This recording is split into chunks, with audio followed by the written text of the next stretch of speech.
आइए प्रभु के चरणों की आरती करते हैं मिलकर, और जितने भी भक्तजन पंडाल में विराजमान हैं सभी अपनी जगह अपने स्थान से खड़े हो जाए और मिलकर आइए भागवत महापुराण मेरे प्रभु की आरती करते हैं।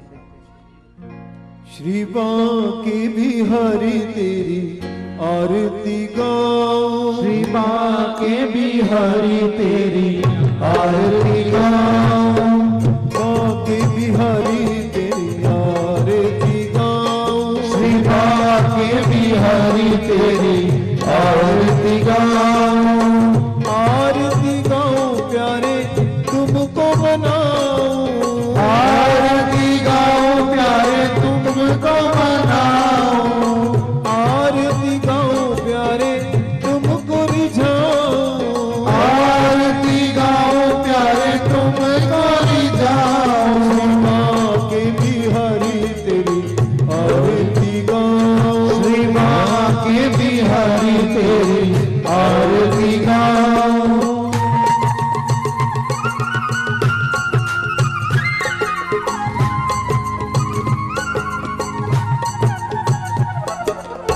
मोर मुकुट लाला शीश पे सोहे, मोर मुकुट लाला शीश पे सोए, प्यारी बंसी मेरो मन मोहे, प्यारी बंसी मेरो मन मोहे, देख छवि बलहारी मैं जाऊं, देख छवि बलहारी मैं जाऊं, श्री बांके बिहारी तेरी आरती गाऊं, श्री बांके बिहारी तेरी आरती गाऊं।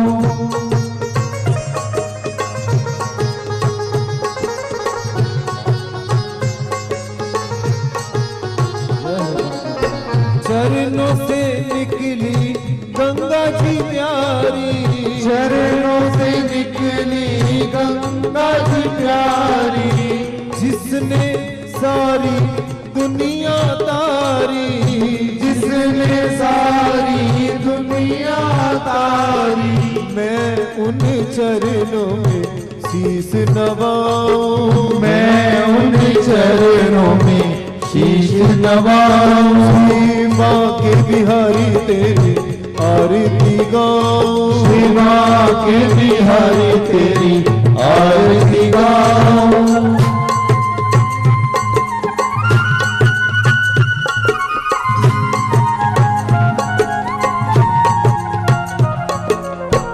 दास अनाथ के नाथ आप हो, दास अनाथ के नाथ आप हो, दुख सुख जीवन प्यारे आप हो, दुख सुख जीवन प्यारे आप हो, हरि चरणों में शीश नवाऊं, हरि चरणों में शीश नवाऊं, श्री बांके बिहारी तेरी आरती गाऊं, श्री बांके बिहारी तेरी आरती गाऊं।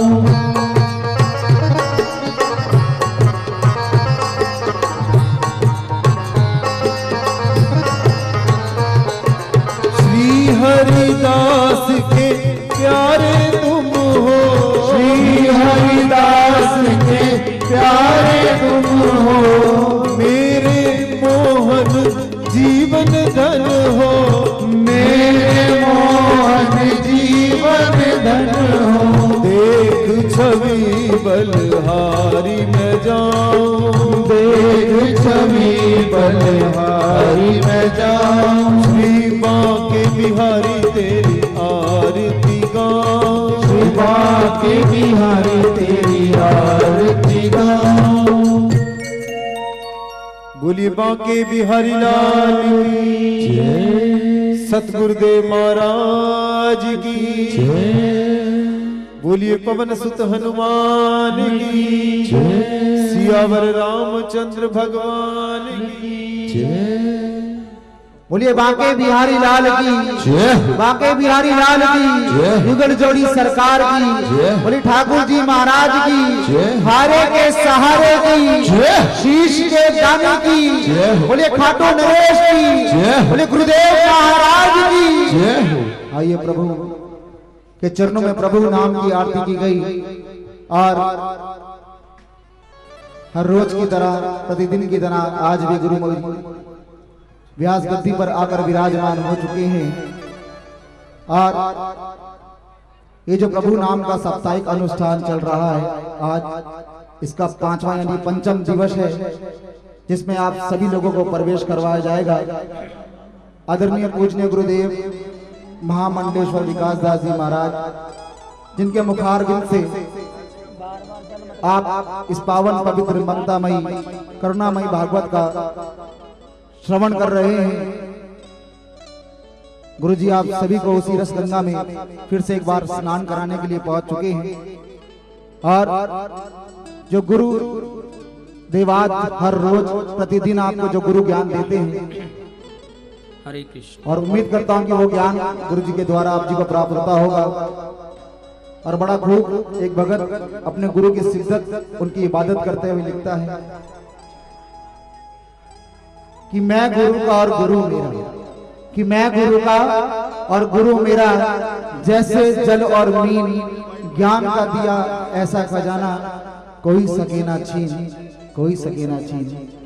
जो ज्ञान का अपूर्व भंडार गुरु जी आप जी को प्रदान कर रहे हैं अगर ये ज्ञान आप समेट लोगे तो ये कभी भी जीवन में आपसे कोई छीन नहीं पाएगा।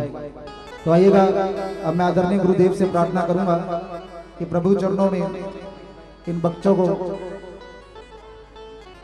निहाल करते हुए इन भक्तों को निहाल करते हुए अपनी मधुर रसवाणी से कीर्तार्थ करें सबका मंगल करें। बोलिए जय जय गुरुदेव जय जय गुरुदेव। आइएगा सभी मिलकर प्रभु चरणों में हाजिरी लगाएंगे एक मन एक चित होकर। ओ हरे रामा रामा रामा हरे हरे।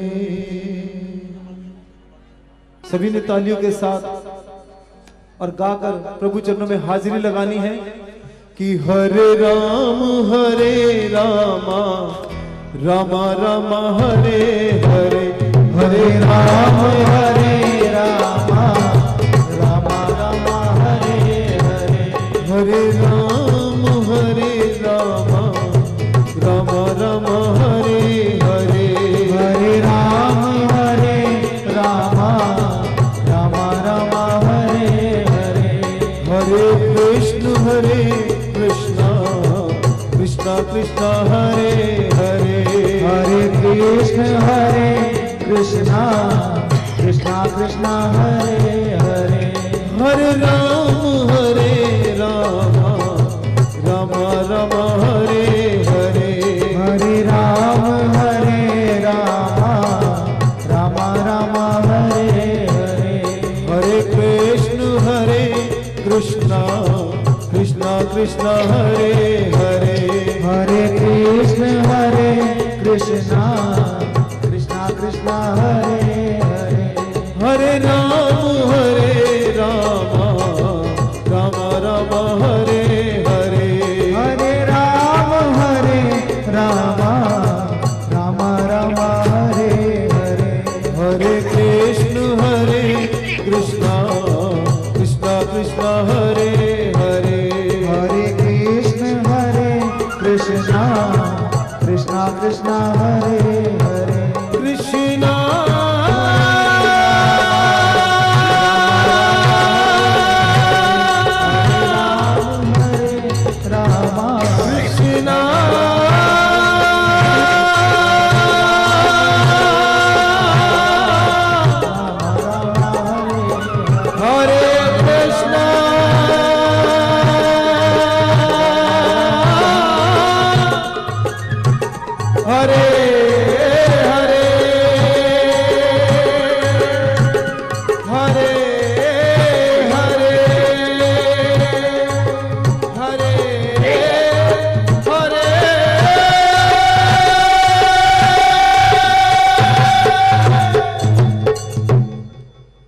बोलिए बांके बिहारी लाल की जय, सच्चे सतगुरुदेव महाराज की जय। महाराज श्री का स्वास्थ्य थोड़ा कई दिनों से खराब चल रहा है और फिर भी आप जी के बीच अपनी रसमयी वाणी से आप सभी लोगों को लाभान्वित कर रहे हैं। ताईगा एक वंदना द्वारा और प्रभु चरणों में हाजिरी है। प्रणाम करते हैं सतगुरुदेव महाराज को। करते हैं। हरे कृष्ण। और प्रभु चरणों को प्रणाम करते करते चंद शब्द प्रभु चरणों में जरूर कहना चाहूंगा कि कितनों के दिन बदल दिए और कितनों की रातें। आज इन 5 दिनों के अंदर आज पंचम दिवस है। बीते 4 दिनों में गुरुदेव के लिए कहना चाहूंगा जो गुरुदेव ने इस पंडाल में किया है। कितनों के दिन बदल दिए, कितनों की रातें, कितनों की सुबह बदल दी, कितनों की शाम। और ऐसे गुरुदेव के चरणों में मेरा कोटि कोटि प्रणाम। ऐसे गुरुदेव के चरणों में मेरा कोटि कोटि प्रणाम। आएगा, बड़ा सुंदर सी रचना है, सुनकर जरा। कि हमरो प्रणाम प्रणाम बांके बिहारी को। दोनों हाथ उठाकर तालियों के साथ कि हमरो प्रणाम प्रणाम बांके बिहारी को। हमरो प्रणाम प्रणाम बांके बिहारी को। हमरो प्रणाम प्रणाम बांके बिहारी को। हमरो प्रणाम प्रणाम बांके बिहारी को। बांके बिहारी को, श्री गिरधारी को। बांके बिहारी को, श्री गिरधारी को। हमरो प्रणाम प्रणाम बांके बिहारी को। हमरो प्रणाम प्रणाम बांके बिहारी को। हमरो प्रणाम प्रणाम बांके बिहारी को। श्री राधे।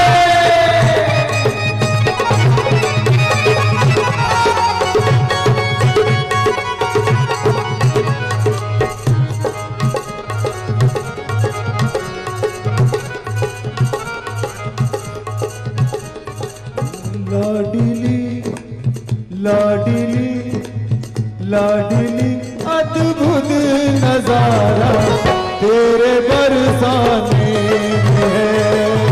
लाडली अद्भुत नजारा तेरे बरसाने में है। लाडली अद्भुत नजारा तेरे बरसाने में है। लाडली अद्भुत नजारा तेरे बरसाने में है। लाडली अद्भुत नजारा तेरे बरसाने में है। लाडली अद्भुत नजारा तेरे बरसाने में है। बेसहारों बेसहारों बेसहारों को सहारा तेरे बरसाने में है। बेसहारों का सहारा तेरे बरसाने में है। बोलिए राधा रानी सरकार की जय। वृंदावन बिहारी लाल की जय। बोलिए सच्चे सतगुरुदेव महाराज की जय हो। बोलिए हरे कृष्ण हरे कृष्ण। आज भागवत का पंचम दिन और श्रीमद् भागवत महापुराण के जो यजमान हैं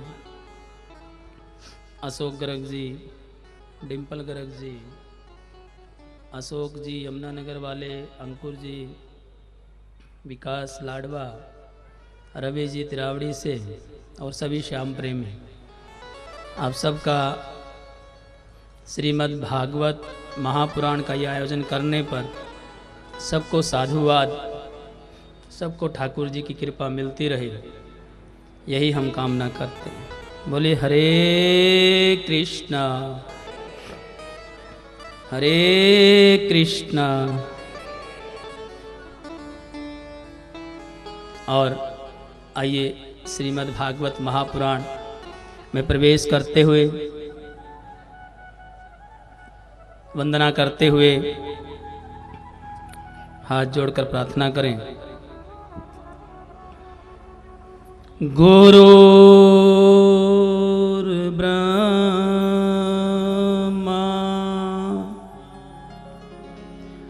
गुरुर्विष्णु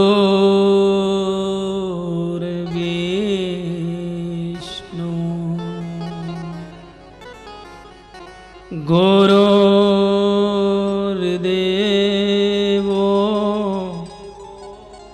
महेश्वरा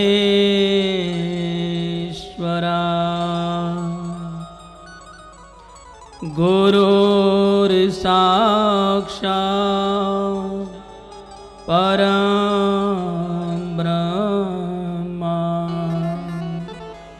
तस्मै श्री गुरुवे नमः। जानकी वल्लभ लाडले हे प्यारे हनुमान, आई के आसन ग्रहण करो, तुम्हें कोटि कोटि प्रणाम। वर्णाम अर्थ संघाना रसाना छंद समापि, मंगला नमच करतारो, वंदे बानी विनयको। नमो ब्राह्मणे देवाय, गो ब्राह्मणे हिताय च, जगत हिताय कृष्णाय गोविंदाय नमो नमः। छवि ललित कमला कोटि सम, नवनील अंबर धारिणी, शशि बदन कंज विलोचनी, श्री चंद्रिका मृदुहासिनी। आनंद धन गोविंद मन, मंदिर अनन निवासनी।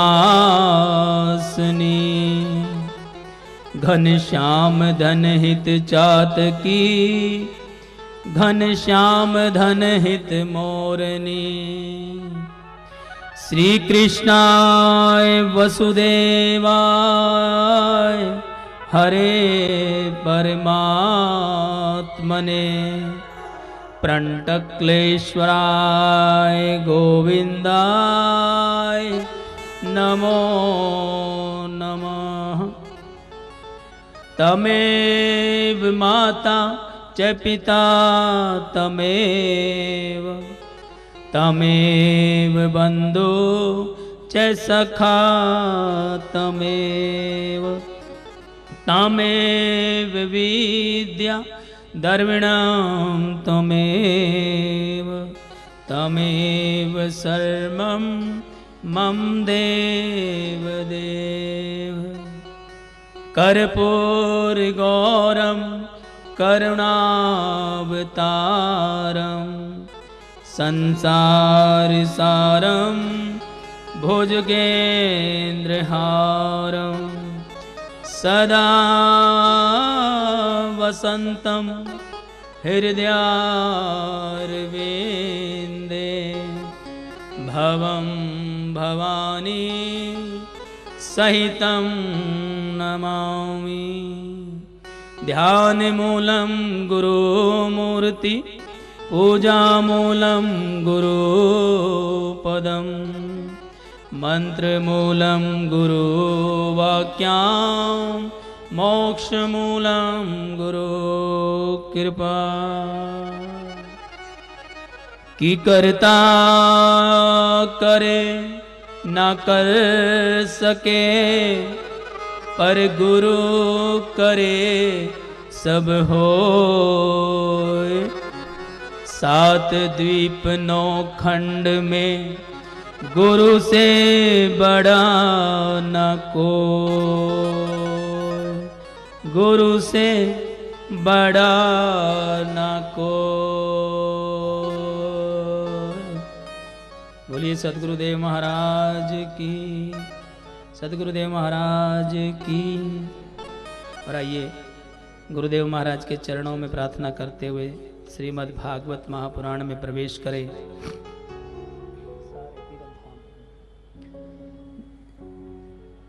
गंगा जमुना सरस्वती और सारे तीर्थ गुरुदेव के चरणों में माने जाते हैं। और आज जो भी व्यक्ति जिस भी दिशा में जाता है अंधकार से प्रकाश की तरफ केवल गुरु ही लेकर आते हैं।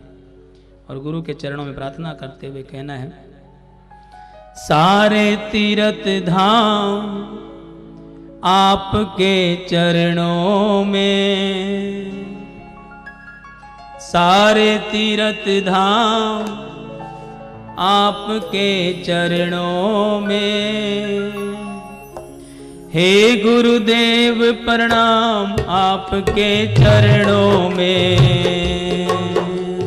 सारे तीर्थ धाम आपके चरणों में। हे गुरुदेव प्रणाम आपके चरणों में। ओ सारे तीर्थ धाम आपके चरणों में। हे गुरुदेव प्रणाम आपके चरणों में। सारे तीर्थ धाम आपके चरणों में। हे गुरुदेव प्रणाम आपके चरणों में।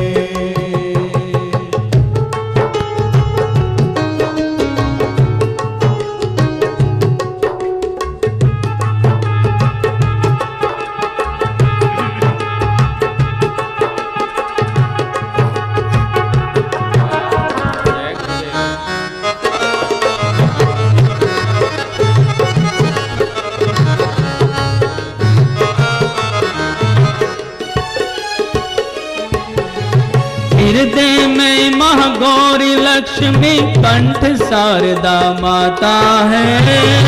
शारदा माता है, कंठ शारदा माता है।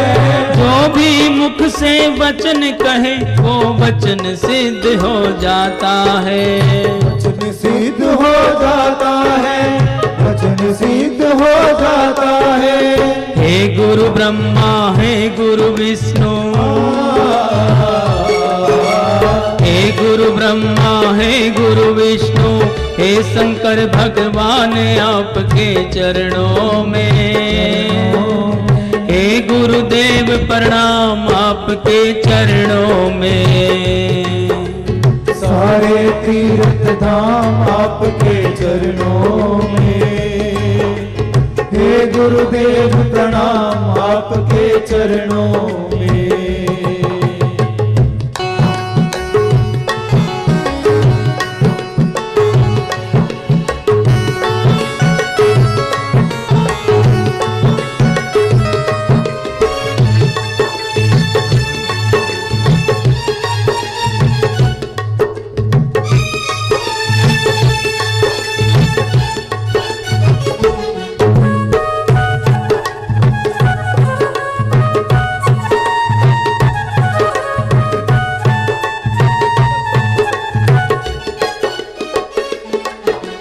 जन्म के दाता मात पिता है, आप कर्म के दाता है।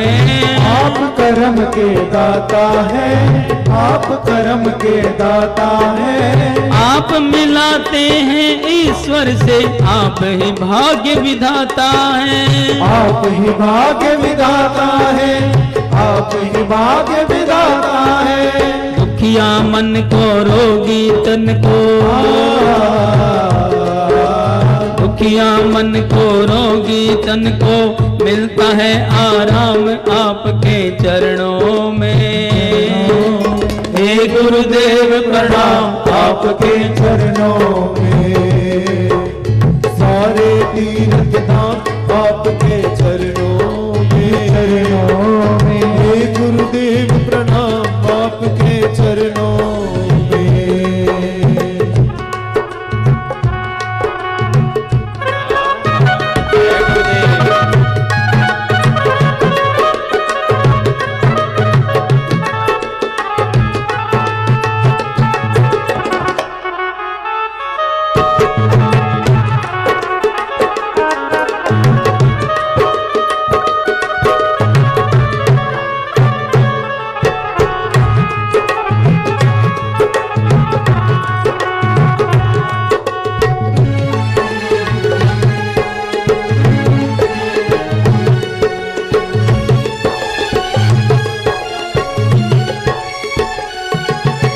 निर्बल को बलवान बना दो, मूर्ख को गुणवान प्रभु। मूर्ख को गुणवान प्रभु, मूर्ख को गुणवान प्रभु। प्रेम कमल और बंसी को भी ज्ञान का दो वरदान प्रभु। ज्ञान का दो वरदान प्रभु, ज्ञान का दो वरदान प्रभु। हे महाज्ञानी हे महादानी, हे महाज्ञानी हे महादानी, हे महादानी हे महाज्ञानी, रहूं मैं सदा तुम्हारे चरणों में। हे गुरुदेव प्रणाम आपके चरणों में। सारे तीर्थ धाम आपके चरणों में। हे गुरुदेव प्रणाम आपके चरणों में। सारे तीर्थ धाम आपके चरणों में, चरणों में। हे गुरुदेव प्रणाम आपके चरणों में।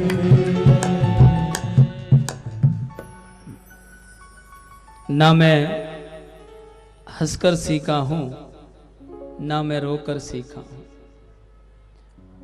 मैं जो भी सीखा हूं अपने गुरु का होकर सीखा हूं। लिखने वाले होकर दयाल लिख दे, मेरे हृदय के अंदर मेरे सतगुरु का प्यार लिख दे। माथे पे लिख दे ज्योति गुरु की, आंखों में उनका दीदार लिख दे। जीवा पे लिख दे शब्द गुरु के, कानों में शब्द झनकार लिख दे।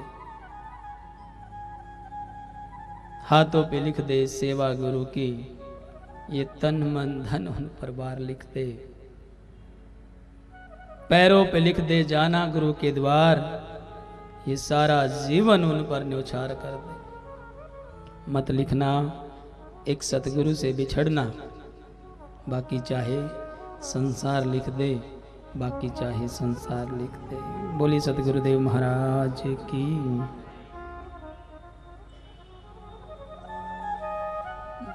हरे कृष्ण। पंचम दिवस की भागवत में आप सबका अभिनंदन, सबका स्वागत। और श्री सुखदेव जी महाराज प्रार्थना करते हैं, वंदना करते हैं, कहते हैं सचिदानंद रूपाय विश्वोपदति हेतवे तापत्र विनाशाय श्री कृष्णाय वयम नमः। और इधर परीक्षित महाराज वंदना करते हुए कहते हैं, प्रार्थना करते हुए कहते हैं कि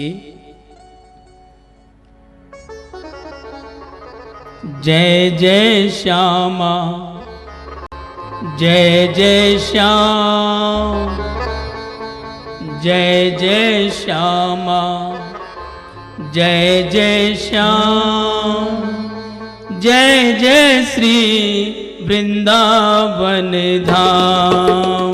जय जय श्यामा, जय जय श्याम, जय जय श्यामा, जय जय श्याम, जय जय श्री वृंदावन धाम। सब लोग जय जय श्यामा, जय जय श्याम, जय जय श्यामा, जय जय श्याम, जय जय श्री वृंदावन धाम। जय जय श्री वृंदावन धाम। जय जय श्री वृंदावन धाम। जय जय श्री वृंदावन धाम। जय जय श्यामा, जय जय श्याम, जय जय श्यामा, जय जय श्याम, जय जय श्री वृंदावन धाम। जय जय श्री वृंदावन धाम। हरे रामा, हरे रामा, हरे रामा, हरे रामा, हरे रामा, हरे हरि बोल। रामा रामा, हरे हरे, हरे कृष्णा, हरे कृष्णा, कृष्णा कृष्णा, हरे हरे, हरे कृष्णा, हरे कृष्णा, कृष्णा कृष्णा, हरे हरे, हरे रामा, हरे रामा, रामा रामा, हरे हरे, हरे रामा, हरे रामा, रामा रामा, हरे हरे। जय राधा माधव, जय कुंज बिहारी बिहारी। जय राधा माधव, जय कुंज बिहारी। सब लोग बोले मेरे साथ, जय राधा माधव, जय कुंज बिहारी। जय राधा माधव, जय कुंज बिहारी। जय राधा माधव, जय कुंज बिहारी बिहारी। जय राधा माधव, जय कुंज बिहारी। हाथ उठाकर, सब लोग हाथ उठाकर, जय राधा माधव, जय कुंज बिहारी बिहारी। जय राधा माधव, जय कुंज बिहारी। जय राधा माधव, जय कुंज बिहारी बिहारी। जय राधा माधव, जय कुंज बिहारी। जय राधा माधव, जय कुंज बिहारी।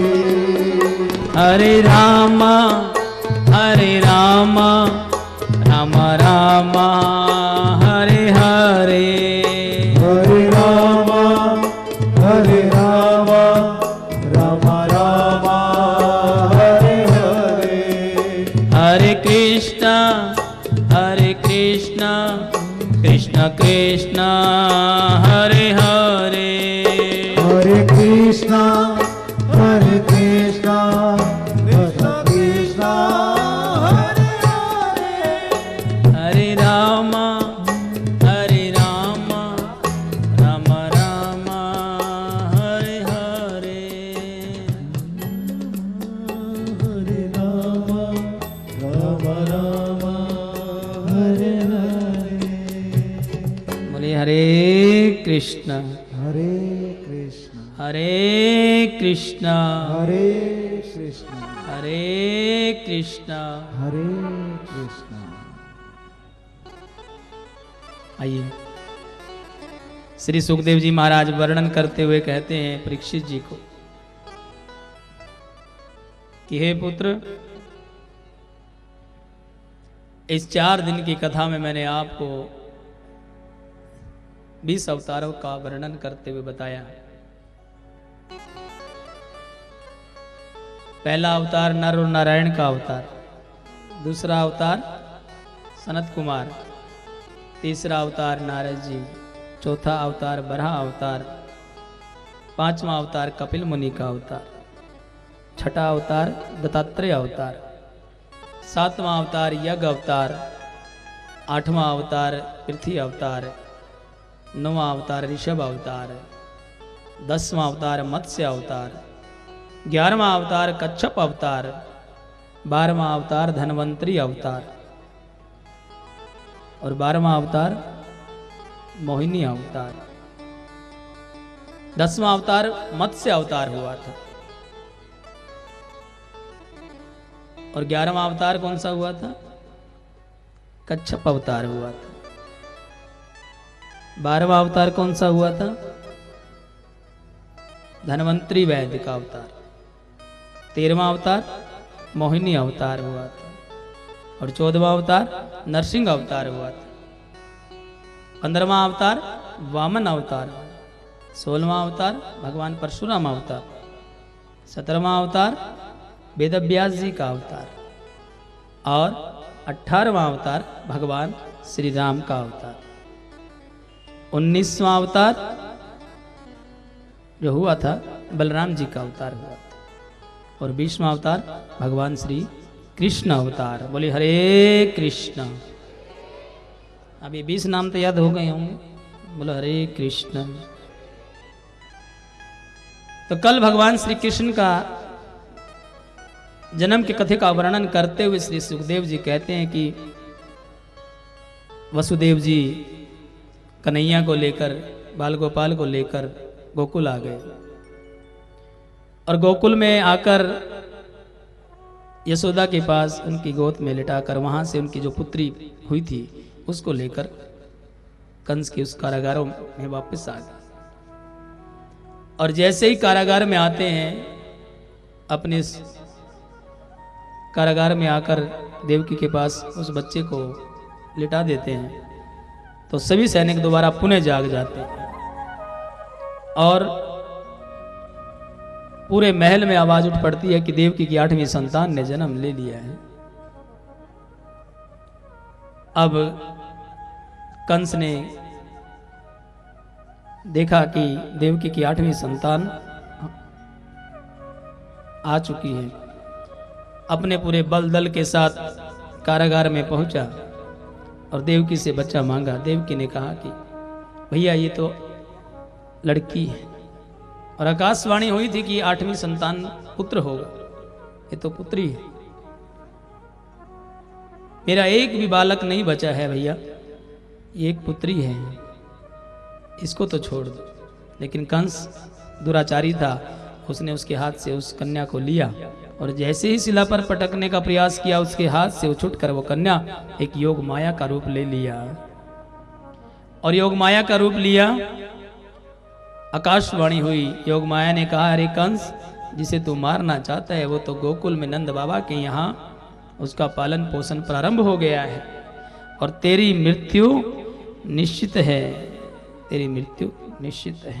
बोले हरे कृष्णा। अब कंस बड़ा चिंतित रहने लगा कि अब नंद बाबा के यहाँ वो आक्रमण भी नहीं कर सकते, क्योंकि नंद बाबा के यहाँ से जितने भी गांव आसपास के गांव थे, नंद बाबा उसके मुखिया थे। और एक राजा का कर्तव्य होता है कि प्रजा पर को संभाल कर रखना, प्रजा की देखभाल करना। और नंद बाबा के यहाँ से प्रतिदिन कर के रूप में मक्खन दूध आता था।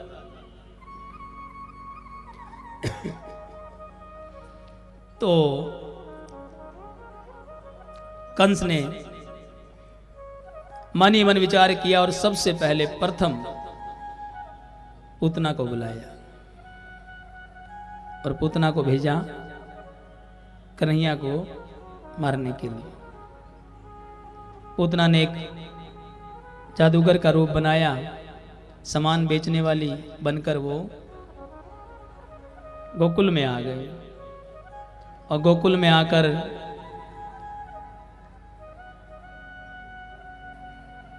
नंद बाबा के महल में प्रवेश कर गई। सभी गोपियां माता यशोदा कार्य कर रही थी और वो धीरे धीरे महल के अंदर प्रवेश कर गई और जहाँ पर बाल गोपाल पलने में लेटे हुए थे उसी के पास जाकर उसे पलने से चुपचाप उठाया अपनी गोद में और आंगन में ले आई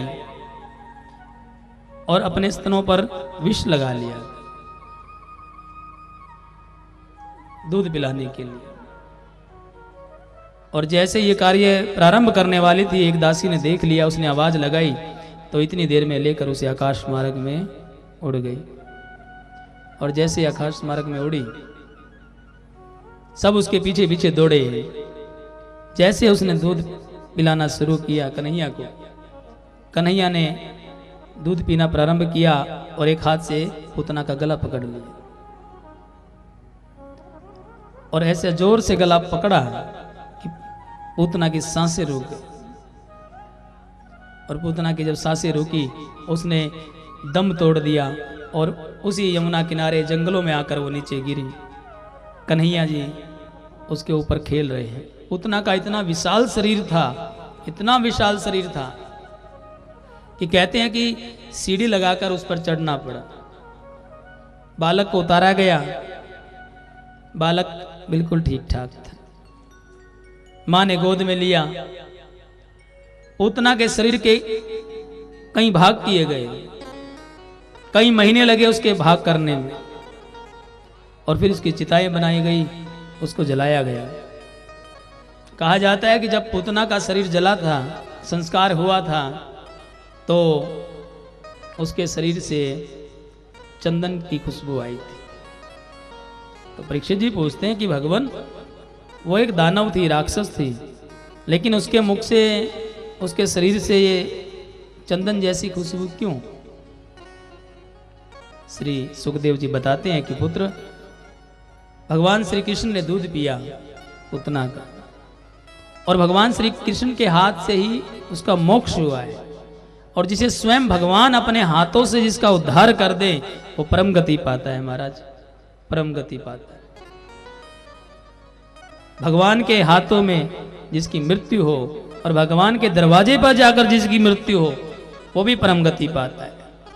बहुत से लोग काशी जाते हैं आखिरी समय में कि हम अपना आखिरी समय काशी में गुजारेंगे और काशी में ही दम तोड़ेंगे। बहुत से लोग हरिद्वार जाते हैं, बहुत से लोग वृंदावन जाते हैं।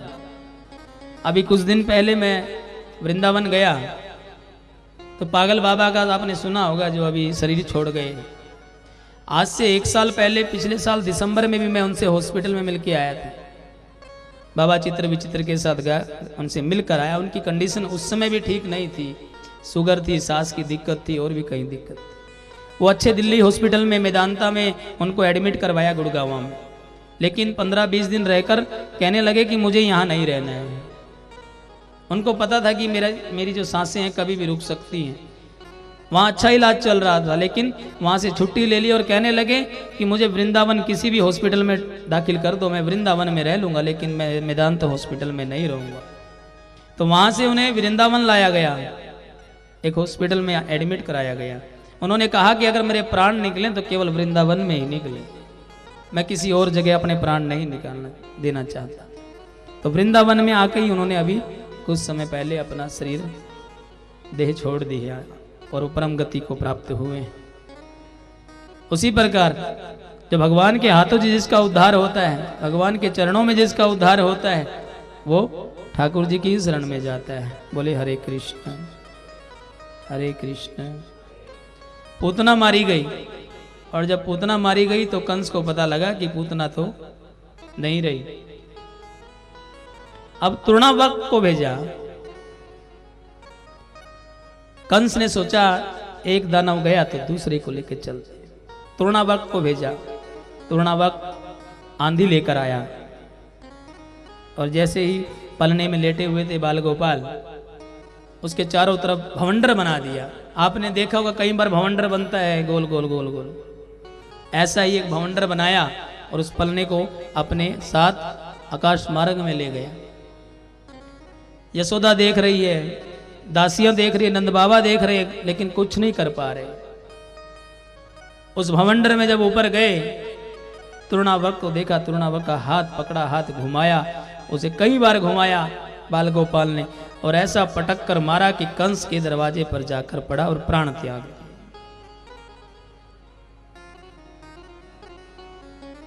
कन्हैया की लीलाएं शुरू हो गई है। तृणावक भी मारा गया, वक्टासुर को भेज दिया, और भगवान श्री कृष्ण राक्षसों का संहार करने के लिए पृथ्वी पर नहीं आए, भगवान राम आए थे।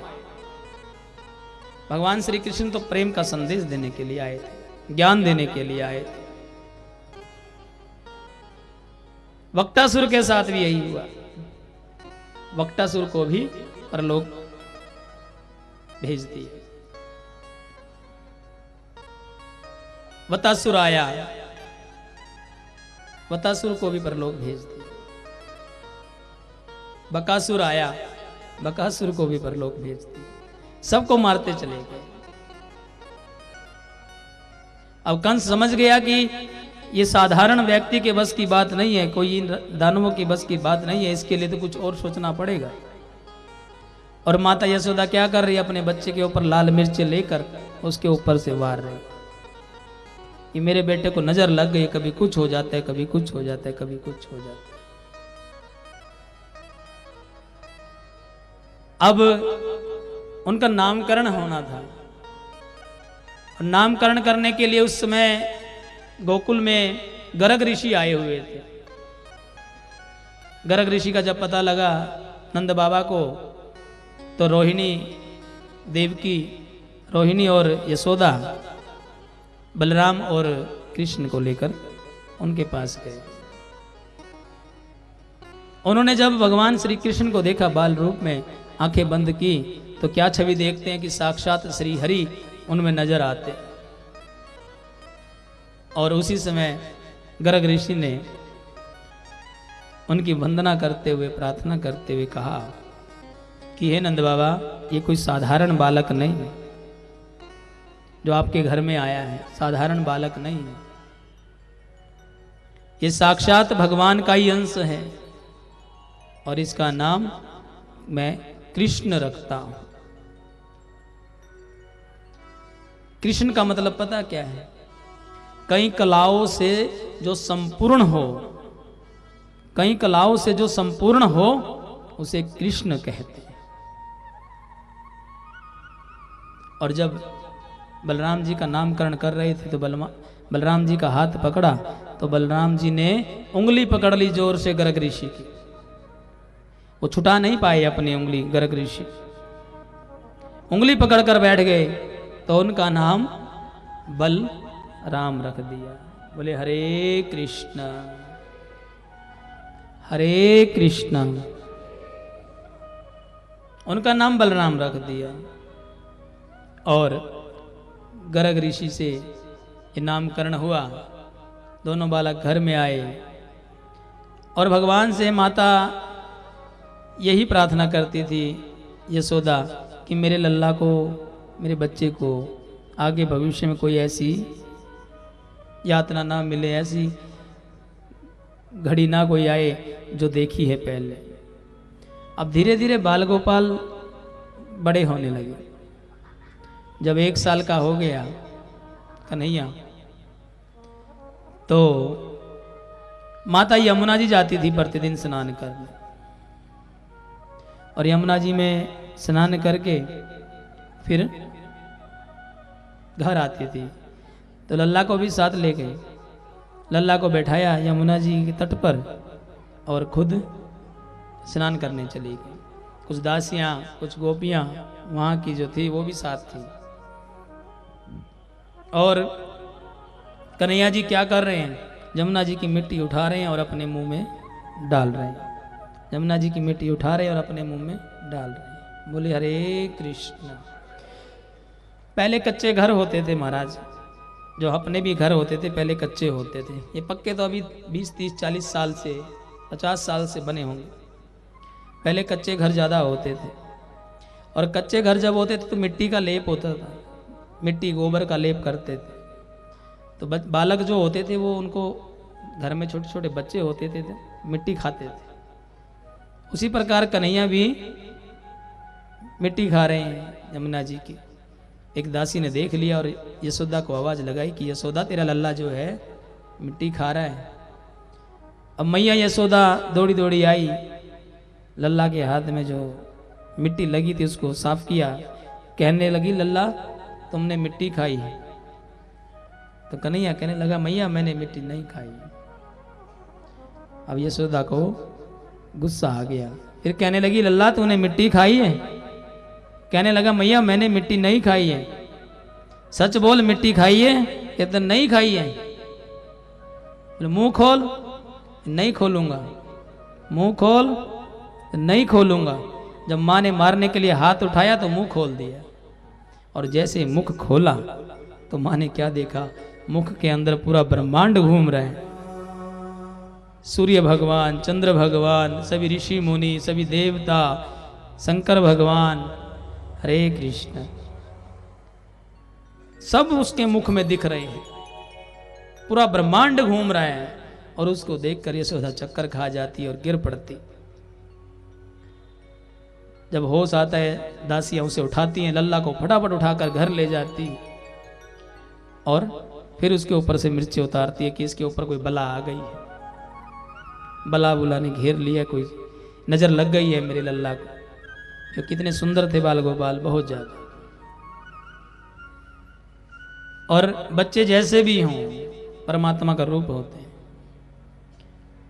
तो यशोदा मैया उसकी नजर उतार रही है और कह रही आज के बाद लल्ला को बाहर लेके नहीं जाएंगे, घर में ही रखेंगे। लल्ला भी धीरे धीरे माँ के पास माखन खाता था, माँ के पास छाछ पीता था, दूध पीता था, और माँ की गोद में खेलता था। मैया बड़ा प्यार प्रेम देती थी। और गोपियाँ, जो गोकुल की गोपियाँ थी, वो भी सब प्रतिदिन किसी न किसी बहाने कन्हैया को देखने के लिए आती थी। प्रतिदिन आती थी, कोई मक्खन लेकर आती थी, कोई कुछ लेकर आती थी। जब 3 साल के कन्हैया हो गए, 3 साल के, तो अब वो गलियों में घूमने लगे बच्चों के साथ। गलियों में घूमने लगे, शरारत करने लगे। किसी भी घर में घुस जाते, माखन उठाते, खा लेते, और कोई भी उनको नहीं रोकता था। और गोकुल की एक बात बताऊं, गोकुल में किसी भी घर में ताला नहीं लगता था महाराज, किसी भी घर में। ये ताले तो अब लगने लग गए, पहले भी ताले नहीं लगते थे, लेकिन अब माहौल ही ऐसा हो गया। तो ताले नहीं लगते थे, किसी भी घर में घुस जाते थे अपने सखाओं के साथ और माखन उठाकर खा जाते थे। जब कन्हैया 4 साल के हो गए तो अब शरारतें क्या करने लगे। पहले तो माखन उठाकर खा जाते थे, कोई रोकता नहीं था। अब थोड़े जब बड़े हो गए, उनके सखा भी बड़े हो गए, कन्हैया को कोई रोकने वाला नहीं था, लेकिन जो साथ में सखा पूरी टोली लेकर घूमते थे ना, उससे ज़्यादा नुकसान होता था गोपियों का। माखन कन्हैया के लिए तो था ही, लेकिन जितना बनाते थे वो दूसरे सखा भी खा जाते थे। इसीलिए उन्होंने रोकना शुरू कर दिया। अब कन्हैया ने क्या किया, कन्हैया ने किया कि चुपचाप खिड़की के से अंदर घुसना, मटकी के ऊपर वो मक्खन रखने लग गए। अपने मित्रों को नीचे बिठाना, उनके ऊपर चढ़ना, मक्खन खुद भी खाना और उनको भी खिलाना। ये लीला शुरू हो गई। कई बार मटकियां टूट जाती थी, सामान रसोई का इधर से उधर हो जाता था। तो सारी गोपियां तंग होकर यशोदा मैया के पास गई और मैया यशोदा से कहने लगी कि मैया तेरे लल्ला ने हमारे घर को तहस नहस कर दिया है। प्रतिदिन आता है, कुछ ना कुछ तोड़ फोड़ करके जाता है, ये नुकसान कौन भरेगा मैया, हम तो तंग आ गए इस लल्ला से। तो मैया ने उसको समझाया, लेकिन वो नहीं माना। क्रोध आया मैया को, मैया ने उसे पकड़कर उखल के साथ बांध दी। बोले हरे कृष्ण, और उखल के साथ बांध दिया। नंद बाबा के आंगन में 2 बेरी के पेड़ थे।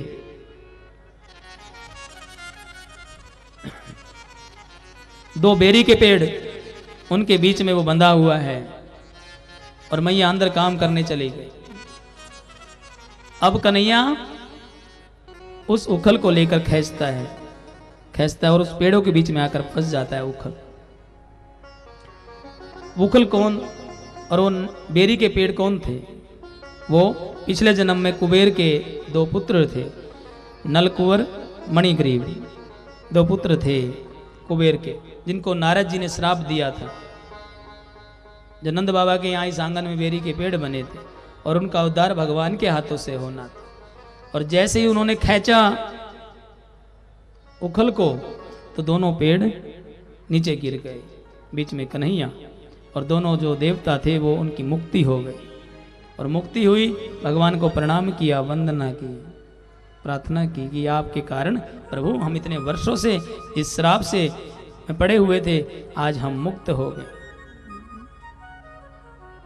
भगवान आपने हमारा उद्धार किया, हमारा प्रणाम स्वीकार करें। और मुक्ति होने के बाद दोनों अपने स्थान देवलोक चले गए। बोले हरे कृष्णा। भगवान की लीलाएं का कोई वर्णन नहीं है महाराज। भगवान श्री कृष्ण साक्षात इस पृथ्वी पर वो रूप में आए थे जिनको जितना मर्जी देख लो, जितना मर्जी उनकी पूजा कर लो, वंदना कर लो, गुणगान कर लो, लेकिन मन नहीं भरता है। ये छवि है कन्हैया की, ये छवि है बाल गोपाल की। बाल गोपाल आप अपने घर में लेकर आए हैं। कौन कौन लेकर आए हैं? सब लोग बाल गोपाल रखते हैं। बाल गोपाल रखते हैं तो आपके घर में अगर 2 बच्चे हैं, क्या बोलते हैं आप? ये हमारा लड्डू गोपाल है, ये हमारा लड्डू है, गोपाल है। कोई आपसे पूछता है कि आपके घर में कितने बच्चे हैं? जिसके 2 होते हैं वो 2 ही बताता है, हमारे 2 बच्चे हैं। और जिसे वृंदावन से लेकर आए हैं बाल रूप में, वो उसका नाम नहीं लेते हैं। कई लोग बोलते हैं कि लड्डू गोपाल को रखा हुआ है जी हमने अपने घर में, लड्डू गोपाल को रखा हुआ है। ये नहीं कहते कि हम लड्डू गोपाल के घर में रहते हैं, हम कहते हैं कि हमने रखा हुआ है जी, हम लेकर आए हैं जी। अरे जो पालनहार है, रक्षा करने वाला है, आप सबका चलाने वाला है, आप सबको खिलाने वाला है, उसको हम कहाँ रख सकते हैं महाराज? इतनी क्षमता हम में कहाँ है? वो हमें रख रहा है, उसके अनुसार हम चल रहे हैं, उसके अनुसार हम खा रहे हैं, उसके अनुसार हम जीवन व्यतीत कर रहे हैं। और हम कहते हैं कि लड्डू गोपाल को हम खिला रहे हैं, लड्डू गोपाल को हम पहना रहे हैं, लड्डू गोपाल को हम लोग चला रहे हैं।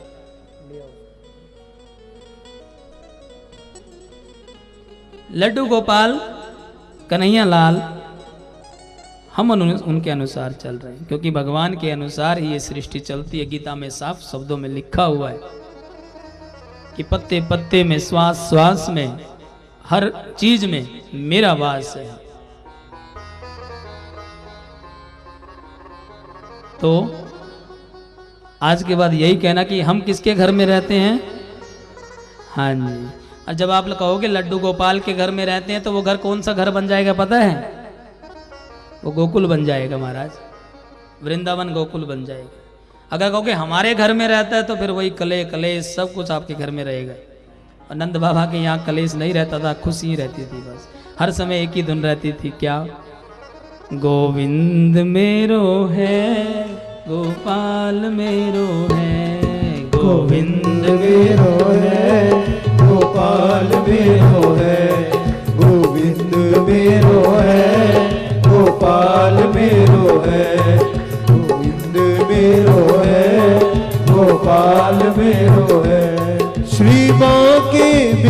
बिहारी नंदलाल मेरो है। श्री बांके बिहारी नंदलाल मेरो है। श्री बांके बिहारी नंदलाल मेरो है। श्री बांके बिहारी नंदलाल मेरो है। गोविंद मेरो है, गोपाल मेरो है। गोविंद मेरो है, गोपाल मेरो है। सभी दासियां सभी गोपियां एक ही बात रखती कि गोविंद तो मेरा है, गोविंद तो मेरा है, गोविंद तो मेरा है, लड्डू तो मेरा है, लड्डू गोपाल तो मेरा है। एक ही बात रहती थी और इतना प्यार प्रेम करते थे महाराज।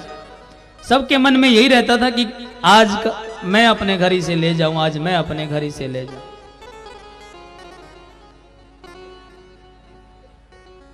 भजन सुनाया था ना कि रूप सलोना देख श्याम का सुधबुध मेरी खोई, नी मैं कमली होई। कमली का मतलब समझते हैं? पागल, पागल हो गई, नी मैं कमली हुई। और वो सब पागल हो गई थी कन्हैया के पीछे, क्योंकि कन्हैया की सूरत में वो जादू था। वो जादू था जैसे बाबा श्याम यहां विराजमान है, खाली सीसी तो है महाराज, लेकिन जब से इनके साथ श्याम का नाम जुड़ा है, बरबरीक के साथ श्याम का नाम जुड़ा, अपना नाम भगवान ने इनको दे दिया, तो इनका रूप ही बदल गए। और इनके चेहरे में वो जादू है कि जो एक बार दर्शन करने चला जाए तो पागल हो जाता है।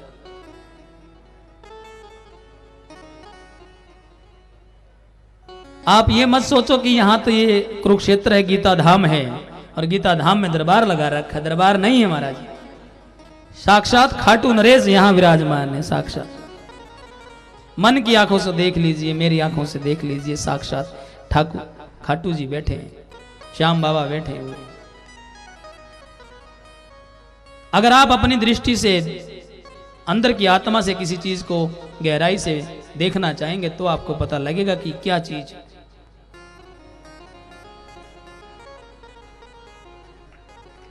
बोले कन्हैया लाल की, बाल गोपाल की। कन्हैया जो 5 साल के हो गए, 5 साल के हुए तो उनके घर में हमारे वृषभान जी और बरसाना से राधा जी, छोटी सी राधा थी, वो आते थे। उनके मित्र थे नंद बाबा के हमारे वृषभान जी। कई दिन तक राधा जी रही, वृषभान जी रहे उनके घर में। और फिर राधा जी जाने लगी तो कन्हैया कहने लगा मैया राधा को रोक लो, वृषभान को जाने दो, राधा को रोक लो, मुझे इसके साथ खेलने में बड़ा आनंद आता है। तो कन्हैया से माँ कहने लगी बच्चे इसे भी पढ़ना है, स्कूल जाना है, जाने दे। तो राधा चली गई और कुछ दिन बाद कन्हैया अपनी मैया से कहने लगा, मैया काम कर रही थी महाराज, बोला हरे कृष्णा, बोला हरे कृष्णा। उधर बालकोनी वाले भी बोल दो हरे कृष्णा, इधर वाले भी बोल दो हरे कृष्णा। तो कन्हैया अपनी माँ को देख रहा है कि माँ आज काम कर रही है, और मैया से कहता है कि मैया एक बात मन में आई है। कहने लगी क्या आई है? मैं सोच रहा हूं कि क्यों ना शादी कर लूं। तो मैया कहने लगी अरे कितनी बड़ी बड़ी बातें करने लगा है तू, अभी तेरी उम्र तो 5 ही साल है। कहने लगा मैया 5 साल उम्र तो है, बात ठीक है मैया, लेकिन अभी शादी कर लूंगा तो ठीक रहेगा। तू इतना काम करती है, इतना काम करती है, सारा दिन लगी रहती है। अब शादी हो जाएगी, बहू घर में आएगी तो काम तेरा हाथ बटाएगी और तेरे को आराम भी मिलेगा। अरे कन्हैया शादी करने के लिए एक लड़की चाहिए, लड़की है कोई? कहते है ना। बोले कौन? वृषभान की वो लाडली जो आई थी राधा, वो है तो मैया कहने लगी कन्हैया तेरी उम्र अभी छोटी है, अभी थोड़ा बड़ा हो जा फिर तेरा विवाह करेंगे। तो मैया जब समझा रही है कन्हैया को तो कन्हैया कहते हैं मैया बात सुन, नौकरी नौकरी तो लगने वाली है नहीं, सारी उम्र गैया ही चरानी, तो इससे अच्छा भली एक लड़की मिली है अच्छी भली तो शादी कर दे। तो मैया कहने लगी कन्हैया शादी नहीं होगी, अभी नहीं होगी। तो मैया से बार बार प्रार्थना करता है और कहता है क्या मैया राधिका गोरी से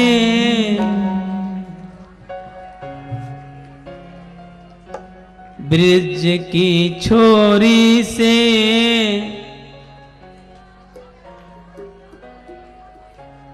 और मैया से कहता है राधिका गोरी से ब्रिज की छोरी से मैया करा दे मेरो ब्याह।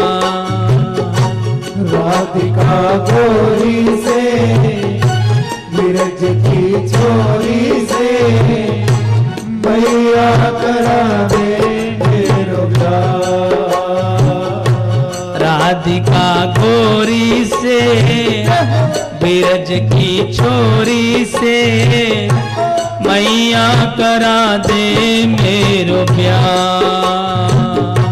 राधिका गोरी से ब्रिज की छोरी से मैया करा दे मेरो ब्याह। और मैया कहती क्या उम्र तेरी छोटी है नजर तेरी खोटी है, उम्र तेरी छोटी है नजर तेरी खोटी है, कैसे करा दूं तेरो ब्याह। राधिका गोरी से जय हो ब्रिज की छोरी से जियो लल्ला करा दे मेरो ब्याह।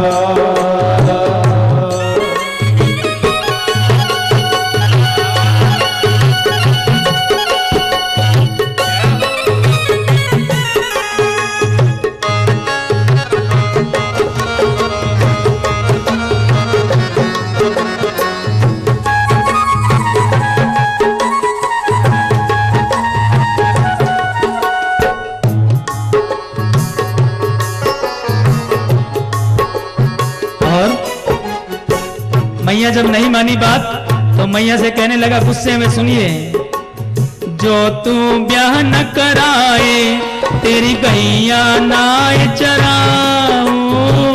जो ब्याह न कराए तेरी गैया नाय चराऊं। जो तू ब्याह न कराए तेरी गैया मैं न चराऊं। जो ब्याह न कराए तेरी गैया मैं न चराऊं। आज के बाद मेरी मैया तेरी दहली पर ना आऊं। आज के बाद मैया तेरी दहली पर ना आऊं। आएगा रे मजा अब जीत हार का राधिका गोरी से जय हो। ब्रिज की छोरी से जियो मैया करा दे मेरो ब्याह। राधिका गोरी से ब्रिज की छोरी से मैया करा दे मेरो ब्याह। राधिका गोरी से ब्रिज की छोरी से मैया करा दे मेरो ब्याह।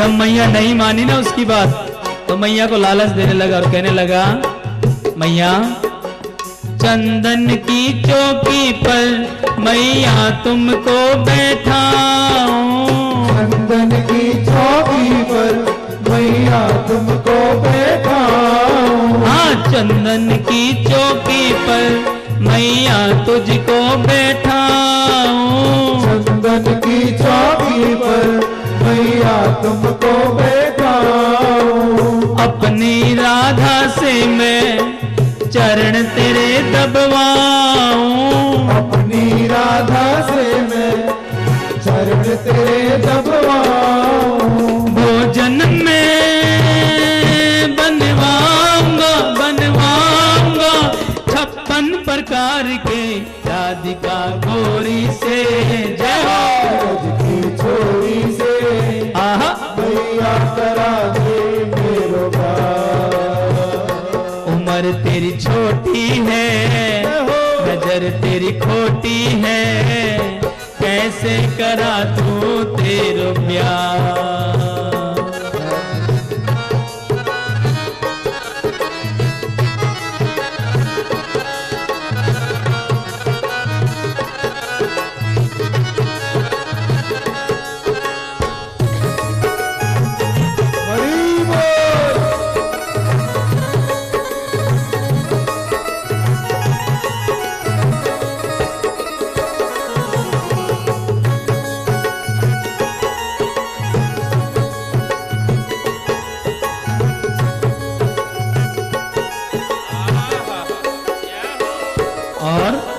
मैया से कहने लगा, मैया सुनो क्या क्या करवाऊंगा मैं।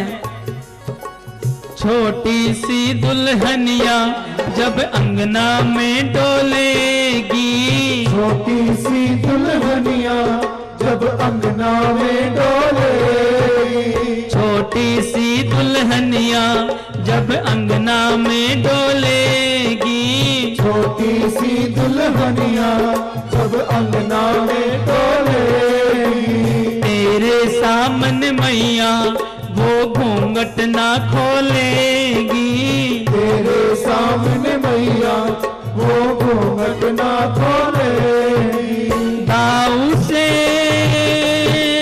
जा कहो बैठेंगे द्वार पे राधिका गोरी से, जय हो की छोरी से जियो लल्ला मैया करा दे मेरो प्यार।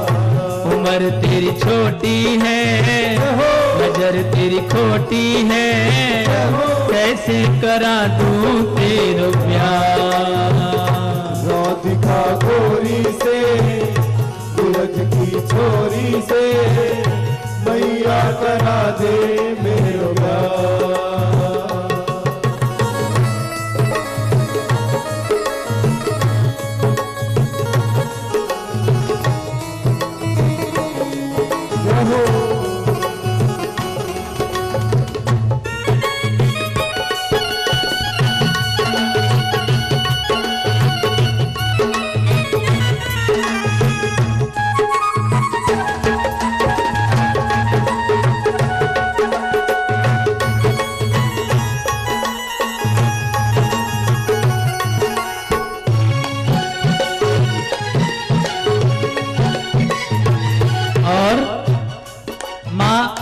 अपने लल्ला की बात सुनकर मन ही मन मुस्कुरा रही है, हंस रही है। और क्या कहना है, सुन बातें कहना की मैया बैठी मुस्काए, सुन बातें कहना की मैया बैठी मुस्काए, सुन बातें कहना की मैया बैठी मुस्काए, सुन बातें कहना की मैया बैठी मुस्काए, लेके दलैया मैया हिबड़े से अपने लगाए, लेके दलैया मैया हिबड़े से अपने लगाए, नजर कहीं लग जाए ना मेरे लाल को राधिका गोरी से, जय हो की गोरी से मैया करा दे मेरो प्यार। उम्र उम्र तेरी छोटी है, नजर तेरी खोटी है, कैसे करा दूं तेरो प्यार। राधिका गोरी से जय हो सूरज की छोरी से जियो मैया करा दे मेरो प्यार। राधिका गोरी से बीरज की छोरी से मैया करा दे मेरो प्यार। ओ कैसे करा दूं तेरो प्यार, ओ मैया करा दे मेरो प्यार। ओ कैसे करा दूं तेरो प्यार। मैया करा दे मेरो प्यार। बोलिए हरे कृष्णा हरे कृष्णा हरे कृष्णा। तो कन्हैया माँ से यही कह रहा है कि मैया मेरी शादी करा दे, मेरा ब्याह करा दे, मुझे तो अब घर में बहू लानी है। और राधा जी के पीछे लग गया कन्हैया। अब जब कन्हैया 5 वर्ष के थे और छठे वर्ष में प्रवेश कर गए थे, तो नंद बाबा के जो छोटे छोटे बछड़े थे गौशाला के, उनको लेकर वो वन में जाते थे। बोलो हरे कृष्णा हरे कृष्णा हरे कृष्णा। तो उन बछड़ों को लेके वन में जाते थे, वन में चराते थे ग्वालों के साथ। अब नई नई शरारतें, जितना बड़ा बच्चा होता है उतनी उतनी बड़ी बड़ी शरारतें हो जाती हैं। अब गोपियां जो स्नान करती थी यमुना जी में, तो उनके वस्त्र उठा लेते। कई लोगों ने इसकी गणना गलत तरीके से की गई है कि भगवान श्री कृष्ण तो औरतों के कपड़े उठा लेते थे नहाते ना, लेकिन महाराज ये गणना गलत तरीके से की गई। कई लोग टिप्पणी करते हैं। हर चीज के 2 अर्थ होते हैं महाराज। और श्रीमद् भागवत महापुराण में भगवान श्री कृष्ण की लीलाओं के बारे में बताया गया है, दर्शाया गया है कि जो कन्हैया वस्त्र उठाता था उसके पीछे का कारण क्या था। उसके पीछे का कारण यह था कि भगवान श्री कृष्ण नहीं चाहते थे कि गोपियां निवस्त्र होकर स्नान करें। वो चाहते थे कि वस्त्र डालकर ही स्नान करें। यमुना जी पवित्र है, माता है। और यमुना जी किसकी पुत्री है पता है? सूर्य देव की पुत्री। कन्हैया जी नहीं चाहते थे कि कोई भी स्त्री, कोई भी गोपी निवस्त्र होकर स्नान करे यमुना जी में, इसीलिए उनके वस्त्र उठा लेते। वो हमें एक संदेश देना चाहते थे, गोपियों को एक संदेश देना चाहते थे महाराज। और कन्हैया जब वन में बछड़े चराते थे, छोटी छोटी गैया जो दूध नहीं देती, छोटी छोटी बछड़े, उनको लेकर वन में रहते थे। और मुझे याद आ गया वो भजन, जब कन्हैया जी छोटे छोटे बछड़े, छोटी छोटी गायें लेकर जाते थे और कहते थे, छोटी छोटी गैया, छोटे छोटे ग्वाल, छोटी छोटी गैया, छोटे छोटे ग्वाल, बीच में मेरो मदन गोपाल, बीच में मेरो मदन गोपाल। छोटी छोटी गैया, छोटे छोटे ग्वाल, छोटी छोटी गैया, छोटे छोटे ग्वाल, बीच में मेरो मदन गोपाल। हाँ, बीच में मेरो मदन गोपाल।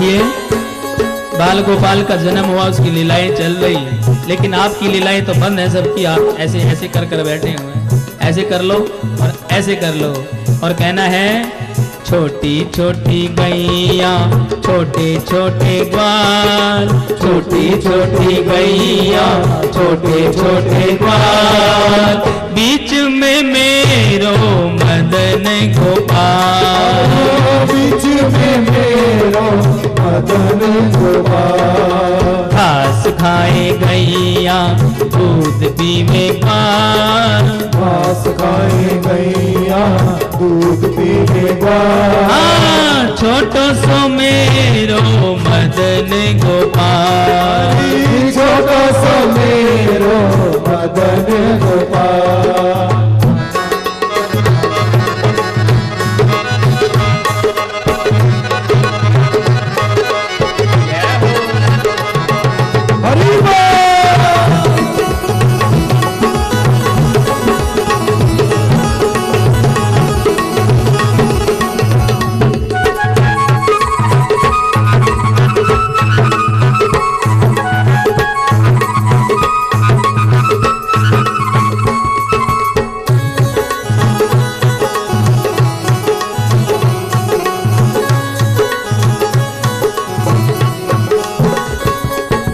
हरि कारी गैया गोरे गोरे ग्वाल, काड़ी काड़ी गैया गोरे गोरे ग्वाल, कारी कारी गैया गोरे गोरे ग्वाल, काड़ी काड़ी गैया गोरे गोरे ग्वाल, कारी कारी गैया गोरे गोरे ग्वाल, काड़ी काड़ी गैया गोरे गोरे ग्वाल। हो श्याम वरण मेरो मदन गोपाल, हरि श्याम वरण मेरो मदन गोपाल। छोटी छोटी गैया छोटे छोटे ग्वाल, छोटी छोटी गैया छोटे छोटे ग्वाल। हो छोटो सो मेरो मदन गोपाल, हरि छोटो सो मेरो मदन गोपाल।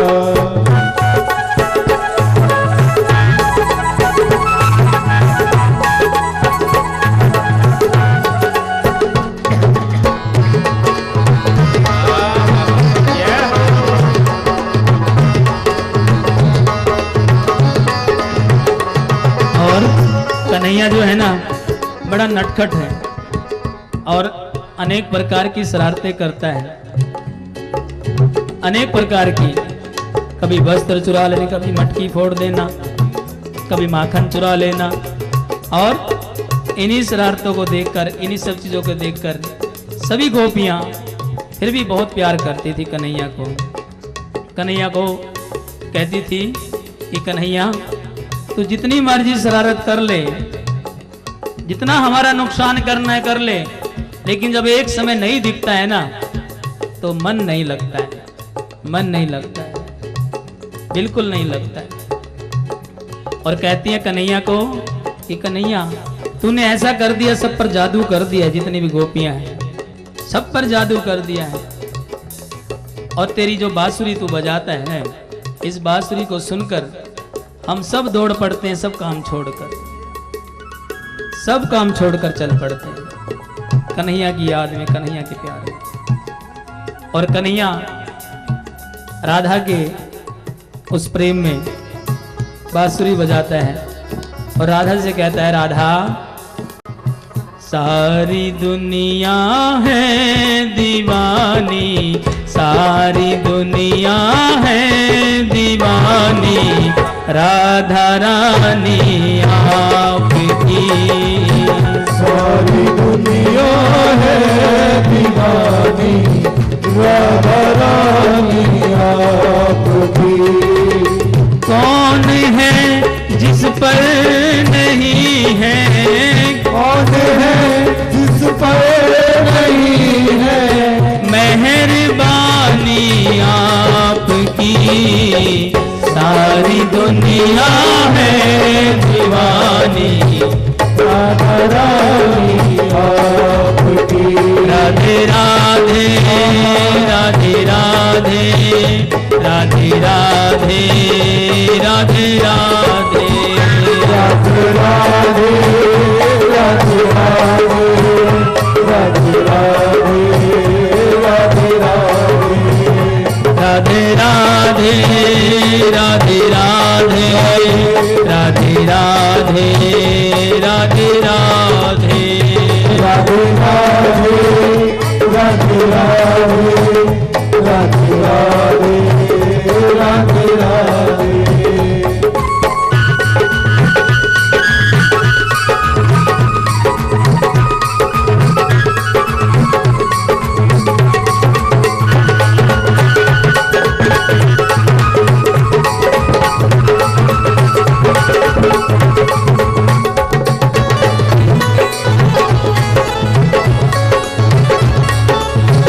राधा से कहता है कि राधा, जब भी मैं बांसुरी बजाऊं तुम बरसाना छोड़कर वृंदावन आया करो।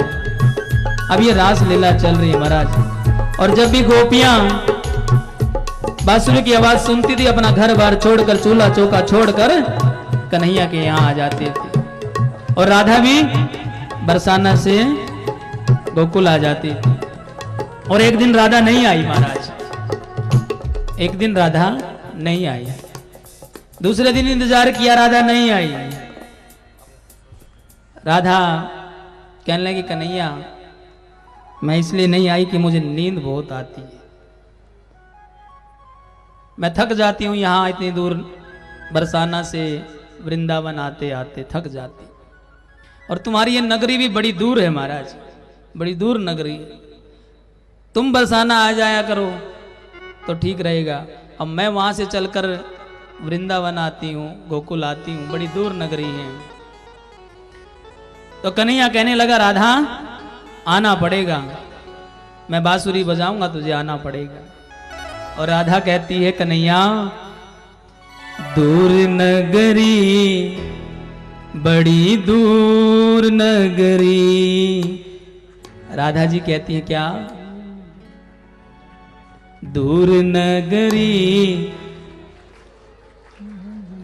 इधर भी भाई लोग बैठे हैं, भगत जो बैठे हैं, दूर नगरी। और कन्हैया को कहती है राधा, कन्हैया दूर नगरी, बड़ी दूर नगरी,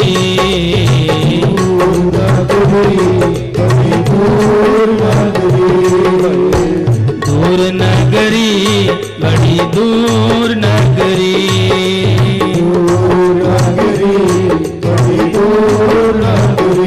कैसे आऊं मैं कन्हाई, कैसे आऊं मैं कन्हाई, तेरी गोकुल नगरी, बड़ी दूर नगरी।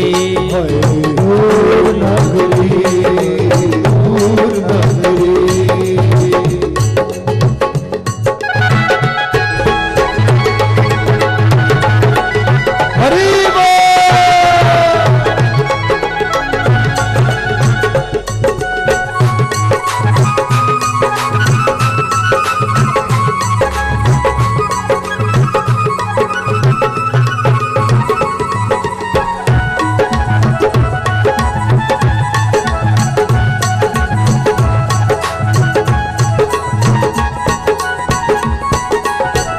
कहने लगी राधा, रात में आऊं कहना डर मोह लागे, रात में आऊं कहना डर मोह लागे, रात में आऊं कहना डर मोह लागे, रात में आऊं कहना डर मोह लागे।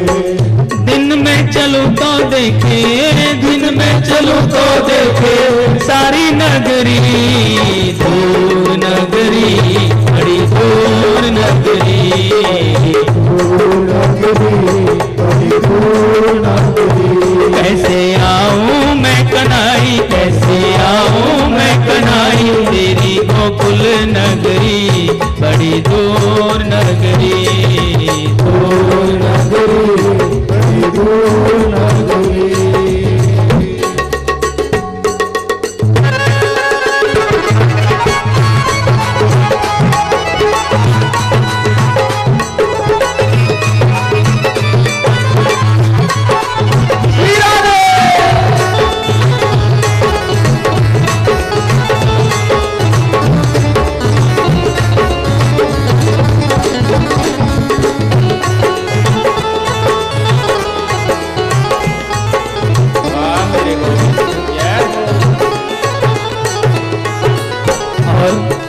कहने लगी कन्हैया से कि कन्हैया धीरे से चलूं तो कहना देर बहुत लागे, धीरे से चलूं तो कहना देर बहुत लागे, धीरे से चलूं तो कहना देर बहुत लागे, धीरे से चलूं तो कहना देर बहुत लागे।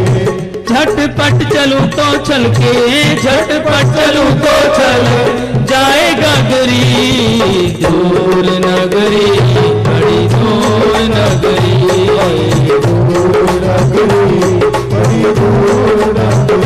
कैसे आऊं मैं कनाई, कैसे आऊं मैं कनाई, तेरी गोकुल नगरी, बड़ी दूर नगरी, दूर नगरी, बड़ी दूर नगरी, दूर नगरी, बड़ी दूर नगरी, दूर नगरी, बड़ी दूर नगरी, दूर नगरी, बड़ी दूर नगरी, दूर नगरी, बड़ी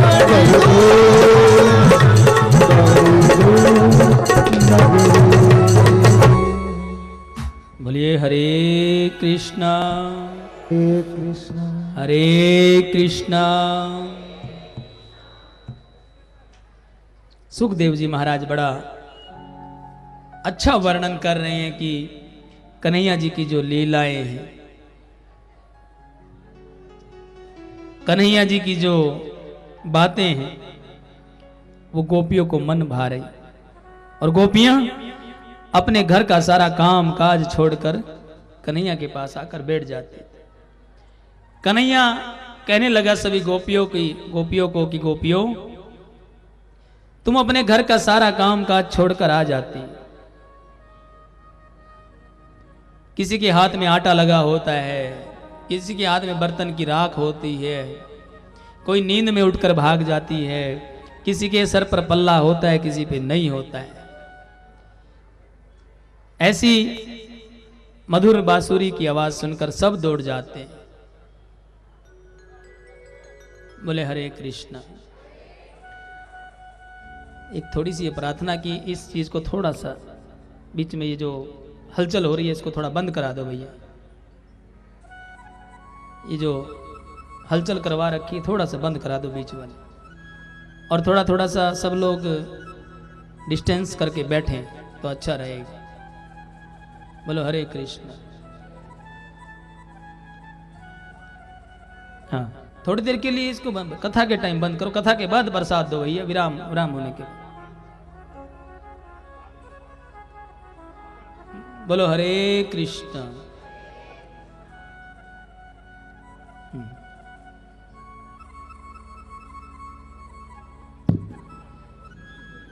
सभी भक्तजन रास्ते का थोड़ा ध्यान रखें, कृपया आने जाने वालों के लिए मार्ग सुगम बनाए रखें, बीच में कोई भी अवरोध किसी तरह से ना हो।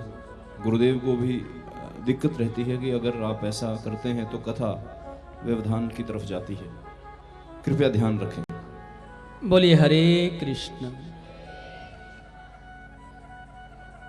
गोपियों को समझाते हैं, गोपियों को कहते हैं कि आप अपना कार्य पूरा करके आया करो। आपके पति घर में अकेले रह जाते हैं, उनको भोजन डालते डालते बीच में छोड़ देती, लेकिन कन्हैया के पीछे भाग लेते।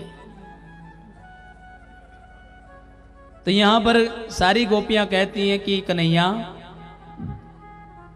हमारा विवाह तो उनके साथ हुआ है, लेकिन जो आत्मा है ना अंदर, ये आत्मा तो तुमसे मिल गई है, और जब आत्मा तुम संग मिल गई है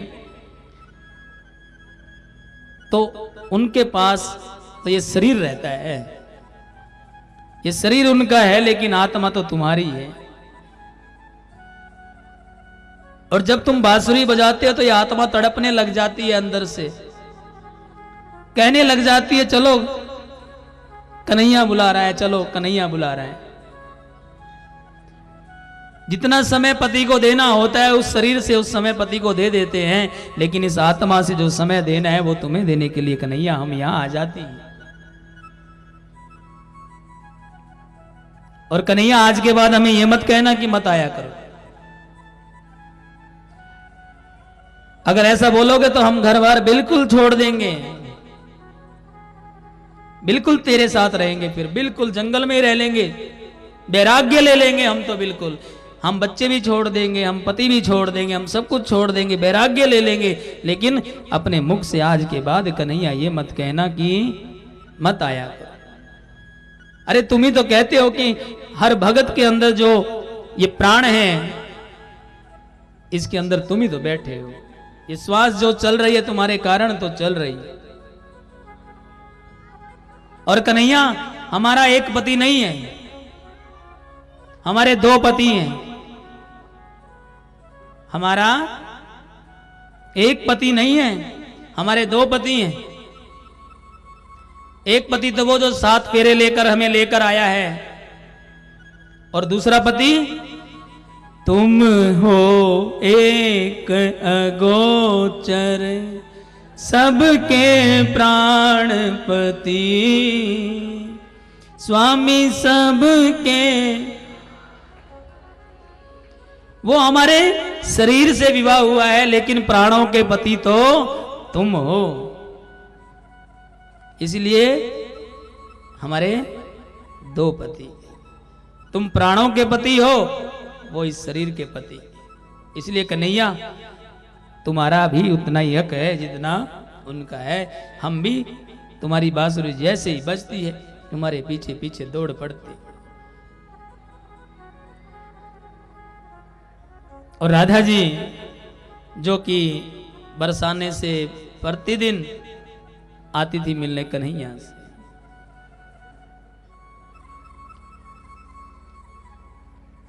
राधा जी के एक दिन जमुना किनारे राधा जी और भगवान श्री कृष्ण टहल रहे थे, घूम रहे थे। और घूमते घूमते जब वापस जाने लगे तो राधा जी के चरणों में रज लग गई महाराज। रज, रज का मतलब समझते हैं, मिट्टी लग गई। और कन्हैया जी कहने लगे कि राधा तुम्हारे पैरों में जो ये रज लगी है इसे साफ कर लो, तुम्हें घर जाना है। तो राधा जी कहने लगी कोई बात नहीं, कर लूंगी।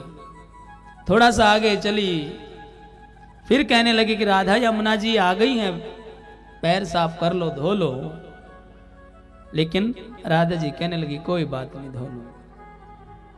और जब अलग अलग रास्तों से होने लगे तो कन्हैया कहने लगे राधा तुमने मेरी बात नहीं सुनी कि तुम अपने चरण जो है इनको साफ कर लो, रज लगी हुई है। तो राधा कहने लगी कन्हैया ये तो एक रज मेरे चरणों पे, मेरे पैरों पे लगी हुई है। अगर दूर से भी कोई मेरे चरणों में माथा टेक देना कन्हैया, मैं उसे भी दूर नहीं करती हूँ। ये तो रज मेरे पैरों में लगी हुई है। अगर दूर से भी कोई आकर मुझे प्रणाम कर देना तो मैं उसको भी दूर नहीं करती हूँ अपने से, मैं तो उसको भी अपने चरणों से लगा कर रखती हूँ। इसलिए कहा गया है राधे तेरे चरणों की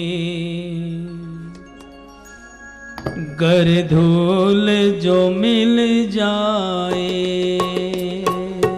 राधे तेरे चरणों की गर धूल जो मिल जाए।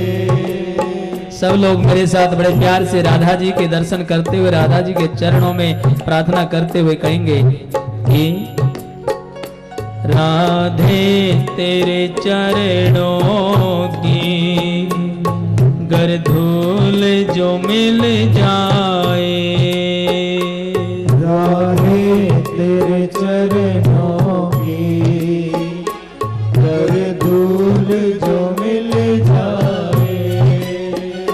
सच कहता हूँ राधे तकदीर बदल जाए, सच कहता हूँ राधे तकदीर बदल जाए। राधे तेरे चरणों की गर धूल जो मिल जाए।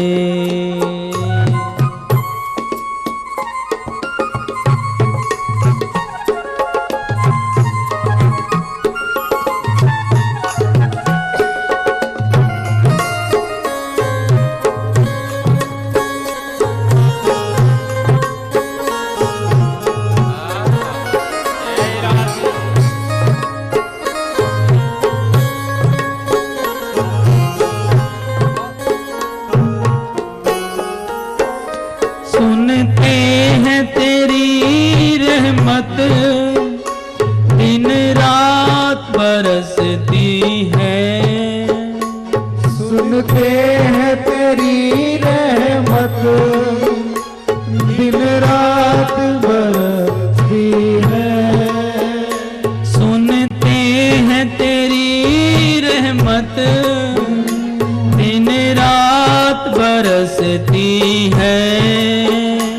सुनते हैं तेरी रहमत, दिन रात बरसती है। दिन रात बरसती है। एक बूंद जो मिल जाए, एक बूंद जो मिल जाए, दिल की कली खिल जाए।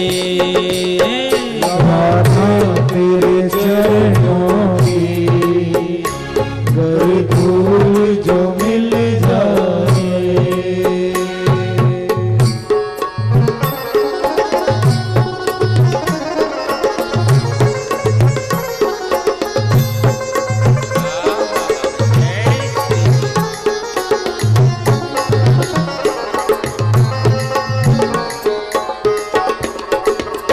राधा जी जो है ना, बड़े ही दयालु है महाराज।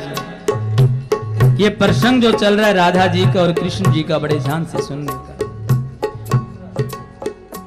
राधा जी जो है बड़े ही दयालु है महाराज, और जिस पर कृपा कर देती है उसका उद्धार हो जाता है। बोले हरे कृष्ण, उसका उद्धार हो जाता है महाराज। राधा जी के चरण लेना, बरसाना चले जाना, और जो व्यक्ति बरसाना गया है हाथ खड़ा कर दे एक बार। बरसाना में ऊपर वो 365 सीढ़ियां चढ़कर जब राधा रानी के दर्शन करते हैं, राधा जी के साथ हमारे कन्हैया भी वहां विराजमान है, और उनकी दोनों सखियां आजू बाजू में खड़ी हैं, और राधा जी बरसाने में विराजमान है। और कहते हैं कि मन बड़ा चंचल है, लगता नहीं है भजन में, भक्ति में। और इस भजन में कहा है कि ये मन बड़ा चंचल है, कैसे तेरा भजन करूं। ये मन बड़ा चंचल है, कैसे तेरा भजन करूं। जितनी बार मन को लगाओगे भक्ति में, पूजा में, चलता रहेगा महाराज। कभी बेटे की तरफ ध्यान जाएगा, कभी पति की तरफ ध्यान जाएगा, कभी परिवार की तरफ ध्यान जाएगा, कभी समाज की तरफ ध्यान जाएगा। ये मन बड़ा चंचल है, कैसे तेरा भजन करूं। ये मन बड़ा चंचल है, कैसे तेरा भजन करूं। और जितना इसे समझाऊं, जितना इसे समझाऊं, उतना ही मचल जाए। सच कहता हूँ तकदीर बदल जाए। और भगवान से एक ही प्रार्थना करनी है, एक ही बात कहनी है कि भगवान हम समाज की नजरों से गिर जाएं कोई बात नहीं, इस दुनिया की नजरों से गिर जाएं कोई बात नहीं, लेकिन तेरी नजरों से कभी नहीं गिरने चाहिए भगवान, तेरी नजरों से कभी नहीं गिरने चाहिए। इसलिए कहना है नजरों से गिराना ना, चाहे जितनी सजा देना। नजरों से गिराना ना, चाहे जितनी सजा देना। नजरों से गिराना ना, चाहे जितनी सजा देना। नजरों से गिराना ना, चाहे जितनी सजा देना। नजरों से जो गिर जाए, नजरों से जो गिर जाए, मुझ मुश्किल है संभल पाना, राधे तेरे चरणों की कर धूल जो मिल जाए। सच कहता हूँ राधा, तकदीर बदल जाए। सच कहता हूँ राधा, तकदीर बदल जाए। राधे तेरे चरणों की कर धूल जो मिल जाए। राधे तेरे चरणों की कर धूल जो मिल जाए। और बरसाना जहाँ कन्हैया को कहती है राधा कि जो भी व्यक्ति बरसाना में आएगा उसका उद्धार हो जाएगा महाराज। इसीलिए बरसाना चलना है। कौन कौन चलना चाहेगा बरसाना? राधा जी बरसाना बुला रही हैं और कहना है कि राधा जी हम बरसाना आएंगे, तेरे पास आएंगे और तुझसे मिलकर तेरा हाल चाल पूछेंगे, कन्हैया का पूछेंगे। और कहना है बरसाना जाना है, लौट के घर नहीं आना है। क्यों नहीं आना है? क्योंकि जहां विराजे श्याम प्यारी प्यारी, जहां विराजे श्याम प्यारी। बरसाना जाना है, लौट के घर नहीं आना है। जहां विराजे श्याम प्यारी प्यारी, जहाँ विराजे श्याम प्यारी।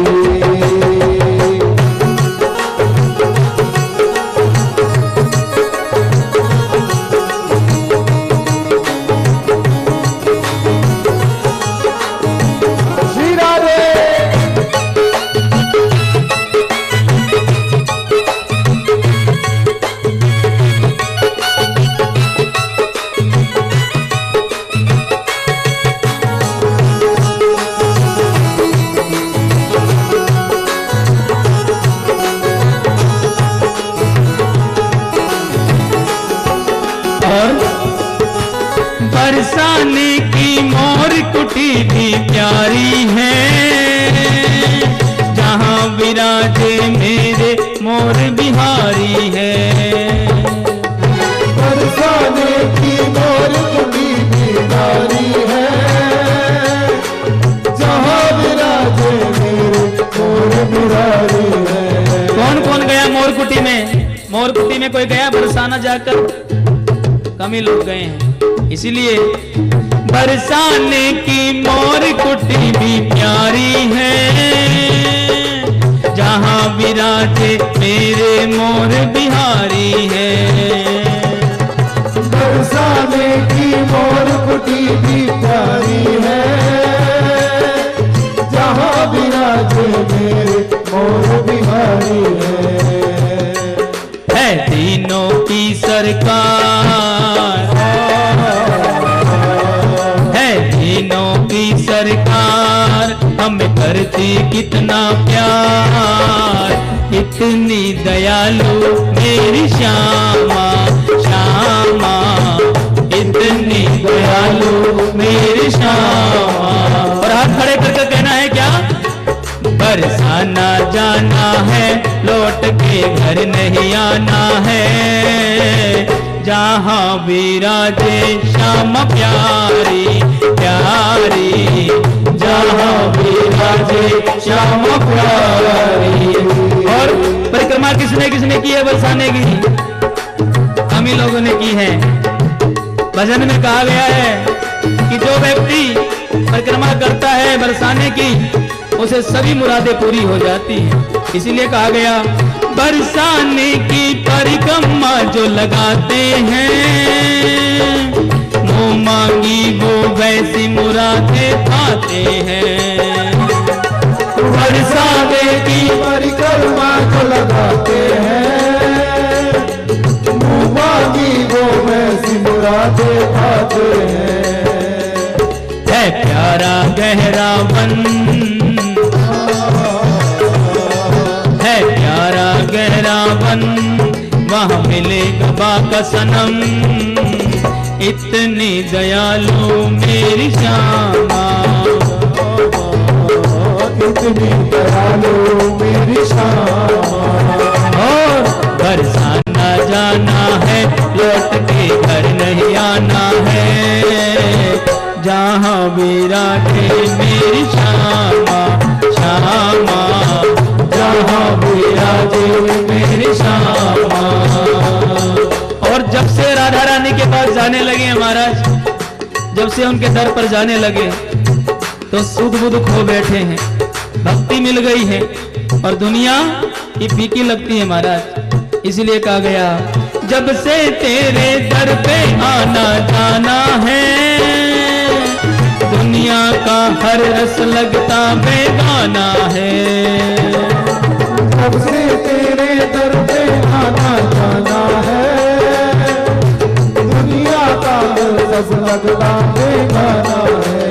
और विकास भी बलिहार, विकास भी बलिहार, मेरा जीवन दिया सुधार। इतनी दयालु मेरी श्यामा, श्यामा, इतनी दयालु मेरी श्यामा। बरसाना जाना है, लौट के घर नहीं आना है, जहाँ विराजे मेरी श्यामा, श्यामा, जहाँ विराजे मेरी श्यामा। राधा रानी की जय हो, बरसाने वाली की जय हो। मेरी श्यामा, जहाँ विराजे मेरी श्यामा।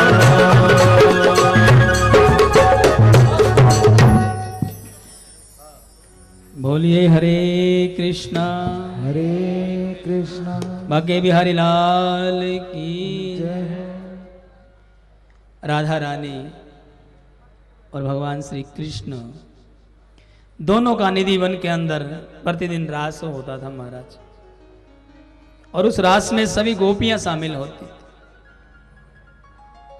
देवियां शामिल होती थी, यमुना जी शामिल होती थी।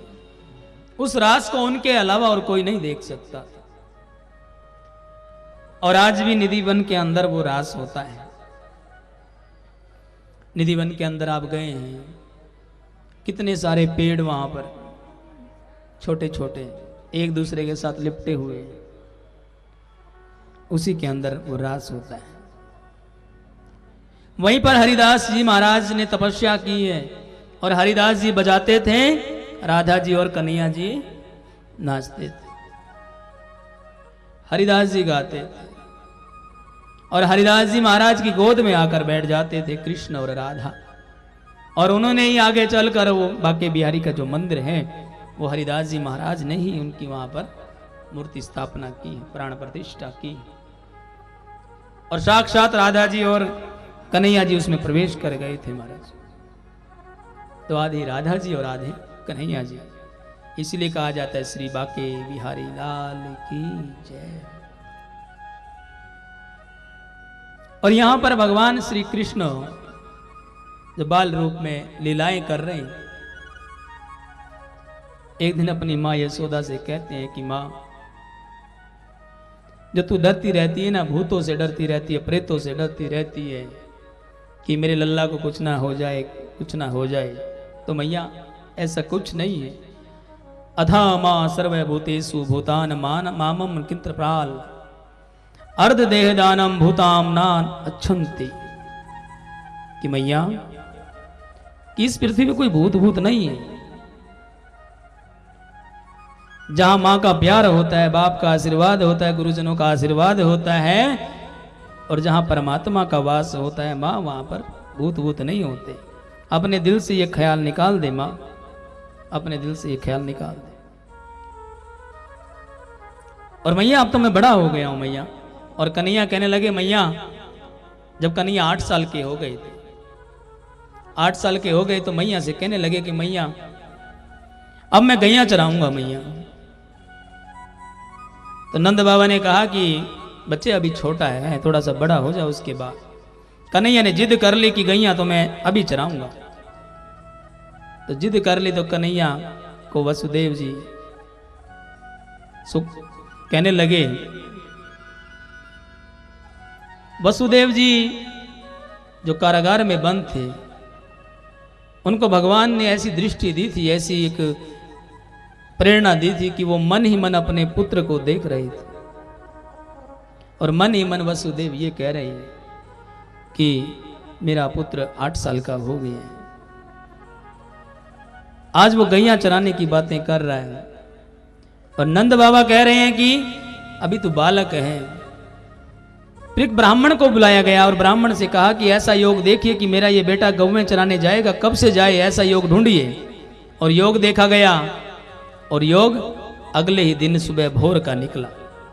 और 1 वर्ष तक कोई योग नहीं था महाराज, कोई योग नहीं था। तो वो योग था गोपाष्टमी जो हम मनाते हैं, अष्टमी के दिन, शुक्ल पक्ष की अष्टमी। उस दिन भगवान श्री कृष्ण ने गौ चरण शुरू किया था, गाय चराई थी, आरंभ किया था, गौ माताओं की सेवा करते थे भगवान श्री कृष्ण। बोले गौ माता की। गाय माता की ही सेवा क्यों ली भगवान श्री कृष्ण? क्योंकि इसी के अंदर सभी देवताओं का वास है।